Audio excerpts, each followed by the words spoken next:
มาสุมิร้องเซนนะครับมันในก็มีรถนิสสันกันหนึ่งนี่ครับรายการมันก็นำหนักคณะมามีครับอันนี้ก็คัดไฟนางป้าขวานนะพี่น้องเขานะในครับสองพี่น้องของปลายสั่งในก็ตึกมีไว้คณะพี่น้องคณะสั่งในครับน้ำยาคัดไฟนาเขาหางนาไฟเขานั้นใสมาหางป้อเหมือนอันใหม่ในคณะพี่น้องเขานะนั่นก็รถกันนั่นก็หนูเขานะพี่น้องเขานะเขาซื้อสเปรย์ตีคารัดในพี่น้องเขาให้เมื่อซิดขนาดนะย้อนนั้นว่าหนูเขาเด้อเป็นห้อยตีนหนูอะไรกันเนี่ยโลไอ้ปีเจ้าค่ะคบปันสายไฟคบปันกระปุกกระแป้งพอป่องพอแป้งเมื่อคะเนี่ยโลปีเจ้าค่ะยอก็มันมีเอาไม่ตอกยังเข้ากับทั้งในลวดนั่นคณะพี่น้องนะด้วยค่ะลูกละปีเจ้าค่ะนี่ครับพี่น้องครับหนูเนี่ยมันจะวางง่ายๆกันนะผมครบสายไฟได้ไกวอย่างเร็วครับรถนั่นเนี่ยหนูที่ยังมันนะครับนะครับเด้อเอามาหีออกมาเอาเข้ามาด้วยครับลูกปีเจ้าค่ะเอายังเข้ามาของหัวอันนี้กัดกาก่อนค่ะนะมัน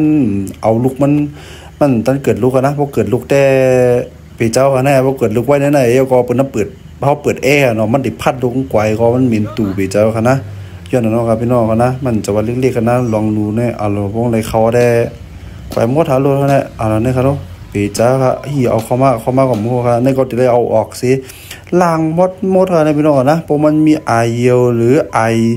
นูของเขานะมันมาด้วยกันนะมันหายนะเพราะผมล้างออกไปแล้วก็เอาน้ำยา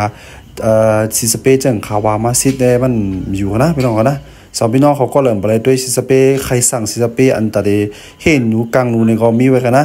กำลังตั้งหลังคลิปมาคดีมาเนี่ยครับพี่น้องเขานะเมื่อเดี๋ยวนี้เขาเดี๋ยวมาเอาออกสีล่างค่ะนะเดี๋ยวก็เดี๋ยวเอาออกตั้งในค่ะอันผาเฮนี่ค่ะนะมันเดี๋ยวมีหูไว้กันนะพี่น้องเขานะเดี๋ยวเอาออกคนล่างให้สะอาดค่ะเนาะผมนั้นได้มันมีไอมันดีเข้ามาด้วยค่ะนะเนื้อหอบรอบครึ่งรอบค้างนี่ก็เดี๋ยวล่างมดค่ะเนี่ยผมนั้นได้เหมือนไรครับนะครับเพราะเอาออกเนี่ยก็ไอ้นี่ก็มันมีฟ้าค่ะนะแต่ปัดน้ำผลเนี่ยนะเอามีฟ้าให้ก็มีหน้า14ไปค่ะนะเอาหน้า14ออกมาก็ยกออกมาให้ค่ะนะอันนี้ก็มันก็ออกยาบังค่ะพอยกไอ้นั่นออกมาในห้องก็เลยเอาฟ้าขอบพลาสติกสีดำเนี่ยออกเลยค่ะเนาะผมนั้นก็มันเอาออกเลยค่ะไม่ต้องเนาะ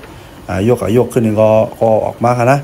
พอเขาออกมาเนี่ยก็เขาก็มาด้วยว่ามันเป็นอีสังเยาก็สายไฟตีมันอันนั้นต่อมันเอาขาดแน่มันเป็นหือเนี่ยในขณะนั้นพี่น้องเขาเราออกมาเหมือนเลยค่ะด้วยอันปัดน้ำผลกับพวกไก่อย่างงี้ค่ะนะรถเขาจอดไว้ค่ะนะพี่น้องค่ะนะรถจอดไว้แน่ผมเอาน้ำยาซิดเนี่ยเหมือนไรกันนะหนูเขาดึกยาครบสายไฟอ๋อนะครับพอออกมาให้แล้วก็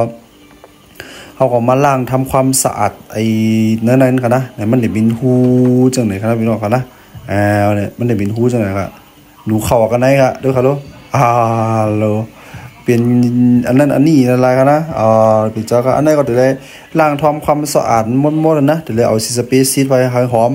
มาอย่าให้มีไอหนูนะเพราะว่ามันมีไอหนูนี่แหละหนูเขามาที่ครับพี่น้องเขานะในก็เดี๋ยวเห็นแล้วเนาะครับแค่ในจะได้ก็เดี๋ยวเอาล้มเป่าทำความสะอาดมดนะเป่ายุยางออกไปหมดเลยครับลูกไอ้ปีเจ้าก็ที่เอาเขามากับมึงครับเจ้าก็ไอฟ้าอันคารัดใน